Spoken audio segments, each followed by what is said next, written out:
welcome to week 31, I think we're in right now, of the VEP Community Update.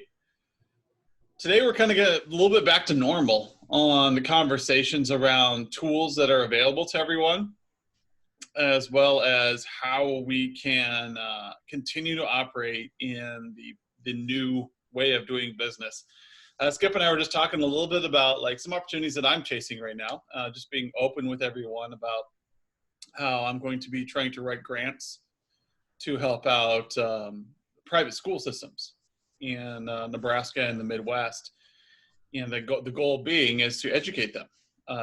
We are in a unique situation where I have a lot of contacts amongst private school systems, just from a lot of my VCIO work, where I have a unique understanding of what they need. And a lot of them can't apply directly for the CARES Act because either they're religious or some kind of private charter system. And so Virtual C, being the awesome company it is, will probably look at applying for a grant to help all these small businesses and institutions out. If you're one small business, it's a lot of work to do a grant. If you're a business like us or an MSP, where you're writing a grant on behalf of 100 clients, it becomes much more worth your time.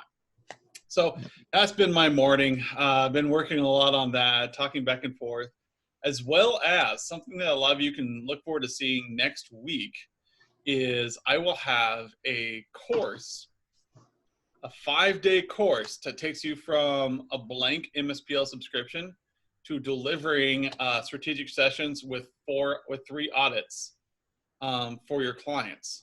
So you can do that in 5 days. Very quick, easy to do items. So.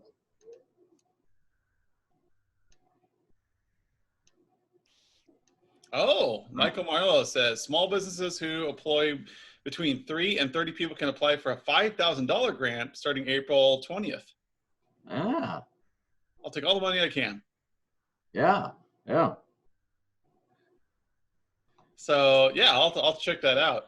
I'll take any free money. I'm not stingy about that. I firmly believe that you know, whatever I can use to help out you guys and help out the company is I'm willing to do. So, well, there's some great opportunities out there, and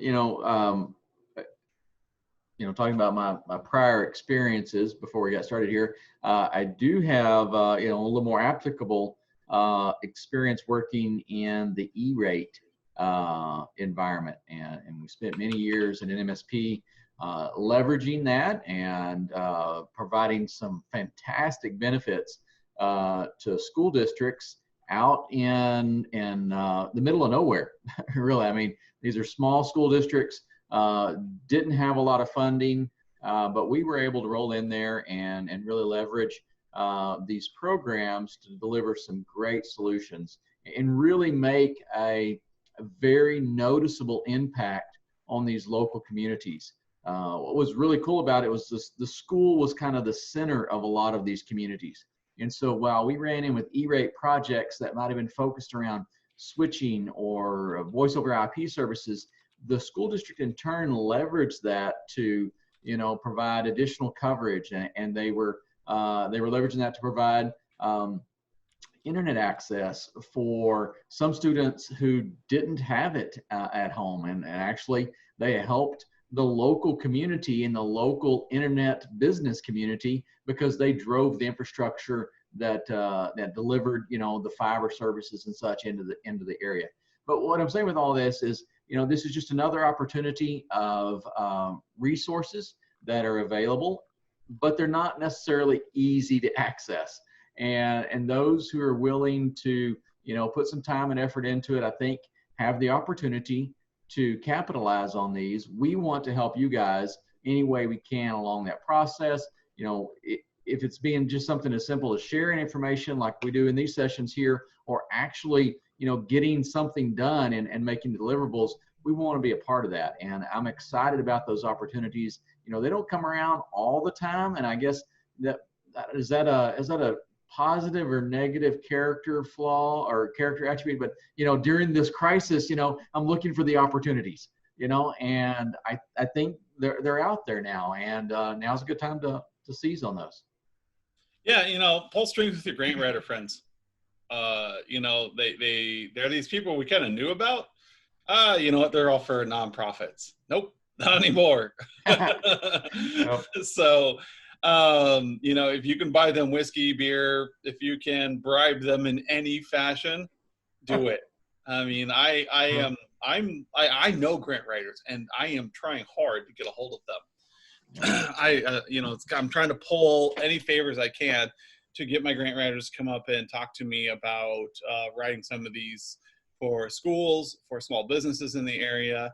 Just everybody's trying to educate themselves on what's going on. So that's kind of your COVID update for the day. What I'm excited about is for Skip to show us his disaster. What do we call it? The disaster recovery pandemic report. I don't know. I'm still I think I've changed that title like 3 times today after we've got off the phone. I still think the strategic HIT process would be a great one. It is. So all right. So to clue all y'all guys in on the conversation that Adam and I have been going on.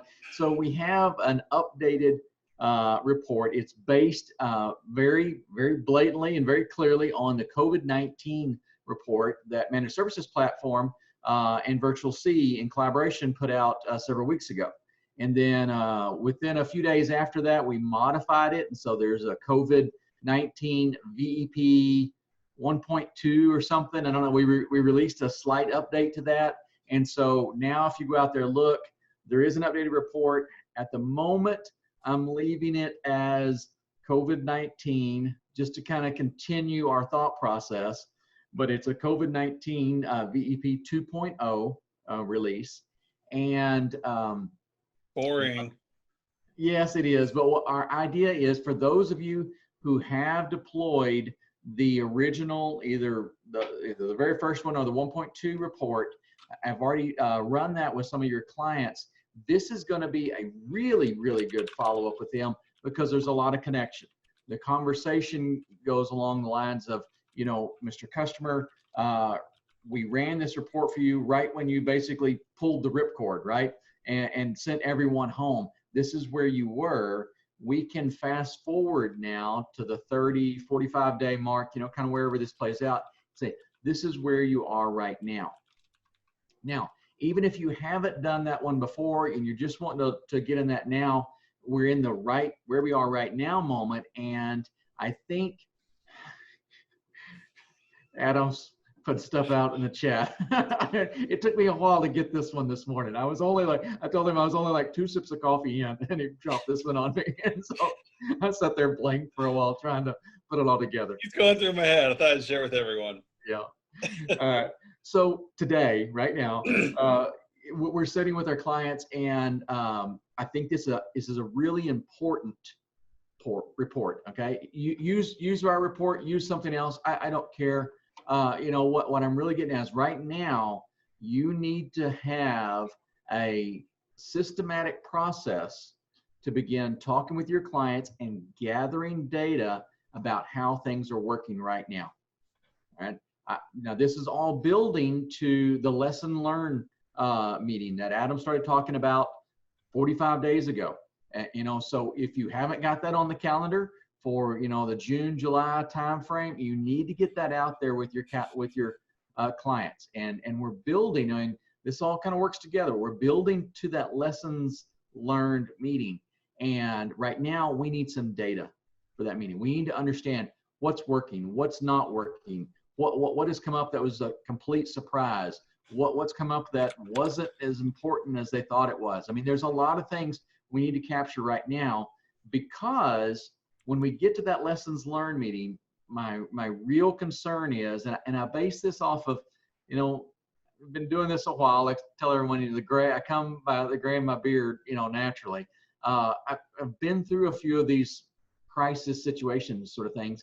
And when we get to those, we start talking about, oh, how I felt this didn't work right, or oh, this seemed overwhelming. And I want to make sure we can throw a time out there and go, okay, what was overwhelming? Were you overwhelmed by communication problems, or were you overwhelmed by the accounts receivable sheets? I mean, what specifically was overwhelming? And so we can really make those lessons learned engagements very practical. We want something to come out of it. We don't want everyone sitting around commiserating, the big experience that we've collectively gone through. We want to come out of those meetings with refined plans, action items, projects, things to do with our clients.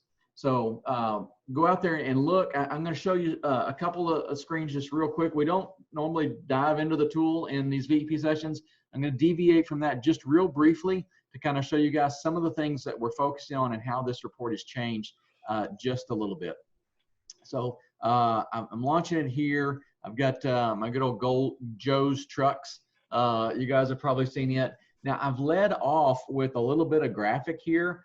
This is some interesting data. This is from an April 6th publication from Gartner. All right, so this is fresh information. If you like this, use it. If you don't, take it out. If you got something better, put it in here. But this is a good conversation piece to start with your clients and say, look, a lot of people are already thinking, hey, the new normal for us is going to be a lot more remote work. Have you guys considered that? And they all have, but they need to understand what's that actually going to look like. So we put a little bit of that in here. Again, you guys will recognize, those of you who have already used the existing COVID-19 reports will recognize these. I made it a design element, a critical design element, and I followed the same format. I went through and changed a lot of the language here in that so much we're not getting ready to send everybody home, but now they are home, we need to analyze that. But again, this is if you've deployed that previous report, you're in good shape. If not, you're starting fresh, that's fine. It'll all work for you.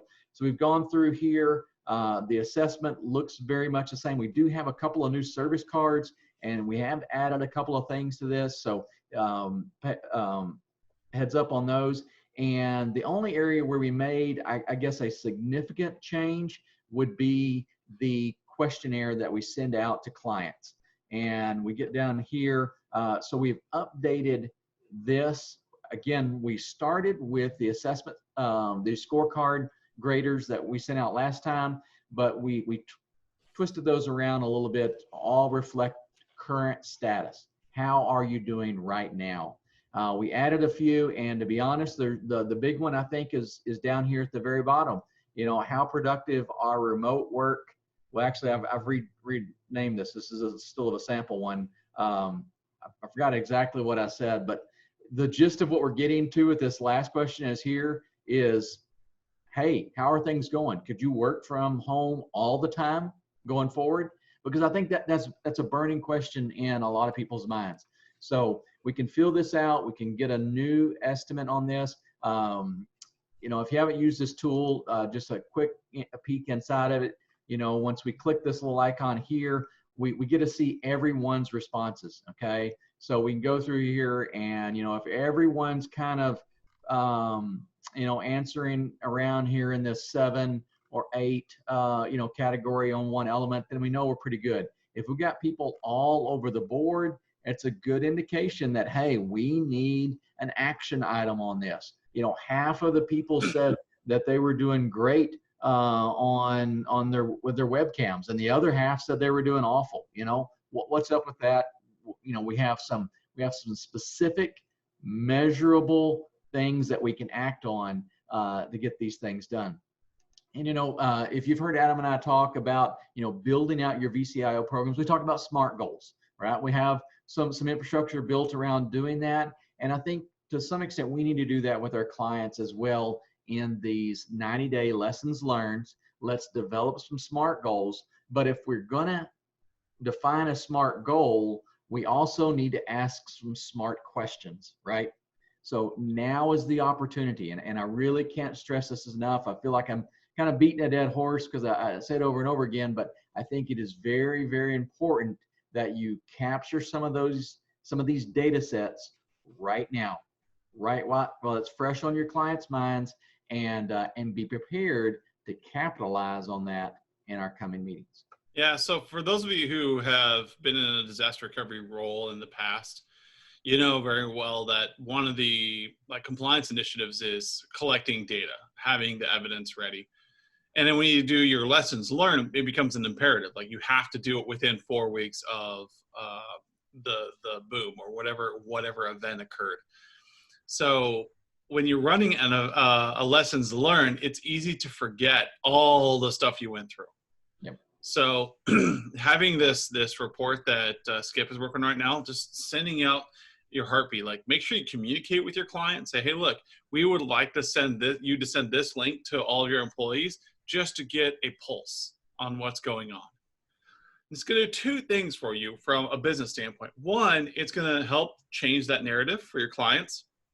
And two, it's going to show them you as a MSP have a capacity to measure productivity within the client. So in the future, when we're not dealing with a pandemic, they're going to be like, hey, remember when you ran that client survey? Could you do another one of those for us? Yep. Yes, we can. It costs this much, or it's part of your package or whatever. But now they're reaching out to you. Now you are critical to their business processes. But for today, we collect this information so that in June, when we're doing this lessons, like how bad were things really in April? Yeah. And you look back and you say, you know what? Everything was great, but people just did not feel like they answered number question out of 2. Everything else was a question of 7. So now that we're all back in the office, let's talk about why did everybody feel like they weren't productive? Let's put together a task force. Let's sit around to have a round table, whatever it is. And that way we have talking points. And your company is going to be right in the middle of that. Your MSP is going to be the one leading that edge. And it doesn't have to be somebody high, like a business-minded person. It doesn't have to be a highly technical person. You see somebody in the room who's going to walk them through the lessons learned. What can we do for the future? And that's the big thing that a lot of these grants are for. A lot of these, I'm willing to bet that within a year, we see a lot of compliance come out around this, where you have to follow this certification process to make sure that you are a certified business so that you are eligible for grant dollars in the future. I can really see the government entities around the world doing compliance initiatives like that, because Adam, that's what they do. I'll take it one step further. I think it's gonna trickle down even to our other vendors, and partners. If you want special pricing, from some of your vendors, they may, put you through this. If you're, a Cisco, an HP, a Fortinet partner, and you want to maintain a certain partnership level with them, I can definitely see them making this an exercise you have to go through to define a business continuity plan and show how you regularly, audit it and make changes to it. I think in the marketplace, we're going to see a lot of other companies. I mean, I used to work with a company really often, and they were one of the larger dealers and service support entities for Caterpillar. All right, so large tractors and stuff like that. And I can see the same sort of thing coming down for those guys, that they're going to have to provide information to corporate Caterpillar. They're a locally owned business, but they make their business off of Caterpillar equipment, and so they're going to have to supply to Caterpillar the required information that says, hey, should something like this happen, pandemic, fire, tornado, hurricane, whatever happens, we're still going to be able to continue as an organization to fulfill our obligation to our customers, and by extension, Caterpillar's customers. Right? They have a vested interest in it. Financially, I think banks, even private loans, not SBA, not something backed by any federal sort of deal, you're going to have local banks going, hey, you want some capital on this, or you have investor groups that say, hey, collectively we invest in all these startups. If you guys want our investment money, we want to see your plan on how you're going to handle the next pandemic or whatever. So this is, a long-term growth opportunity for MSPs to get involved with. And let me say something else here. So I'm going to answer all those questions that you guys have asked me over the last couple of years. Skip, how do I get engaged with the executive that won't return my phone calls? Okay. And now I've laughed and kind of commiserated with you about that question, because I felt your pain. All right. You've got guys you got great relationships with, and then you've got some business owners who you have to camp out in the parking lot and sneak up and tackle them, to get a face-to-face meeting with them. They pass you off to their office assistant or the receptionist or whatever, and you can't have these strategic conversations directly. Come June, July, August, I guarantee you're going to have that opportunity. When you send them that email that says, hey, we need to develop your business continuity plan, you're going to get a response. You're going to get their attention. All right. Are you going to show up unprepared? Are you going to show up and go, hey, tell me what you want me to do and I'll take care of it? Or are you going to show up and lead and be the technical partner they really need to be? You're going to have a great opportunity to transform your client's perception of your organization. You're going to be able to switch it from that Mr. Fix-It role to the strategic technology partner. But you need to get things in order. You need to get ready. You need to get prepared. You don't want to show up to these meetings and just wing it. Okay.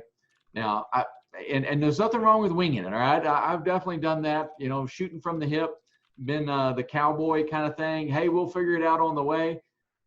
That's not all bad. But for these situations, when we want to change our perception from our clients, we need to show up with a plan. And so we have time. Adam and I are helping you. We've got all the resources available. Hit us up if you need more. It's not that hard. We just need to put some things into play that say, hey, here's our framework. We're obviously going to be flexible. This is not a step-by-step process, 1 to 99. That's not going to work. If someone's, proposing that, you're going to have a conversation with your clients.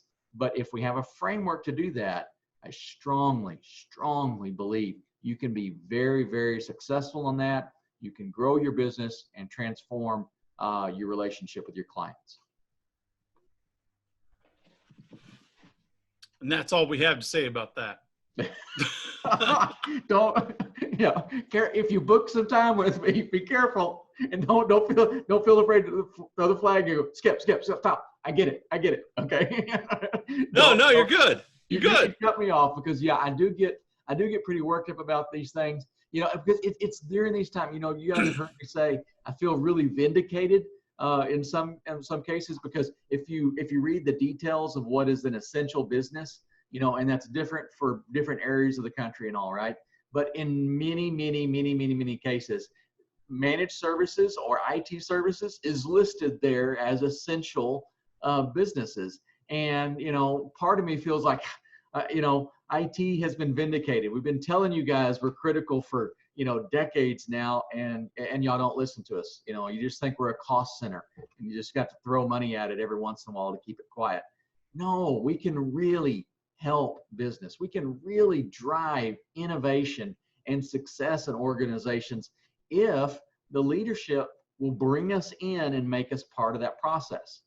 So, they've got to do their part. They've got to let us in. And then 2, we've got to do our part. We've got to show up and not ask generic questions of, oh, how much money do you want to spend on that? Let's figure out, hey, what would be a valuable amount to spend on this? I mean, what kind of return would the organization receive if we spent $20,000 on this project? And when we put things in that context, we have the opportunity to really contribute to an organization's success, and to be that trusted partner that, ideally, I think we really need to make a focus to be. There we go. You got me all worked up again, Adam. I do. It's fun to watch. I feel like you're just over there poking me. That's what I do. I'll go off on it. Anybody who's ever been in a strategic session with me, that's kind of what I do, though. Is I probe a little bit and I get people on their topic. Sometimes it's a guy who's just absolutely passionate about sales. Sometimes it's somebody who's passionate about a product.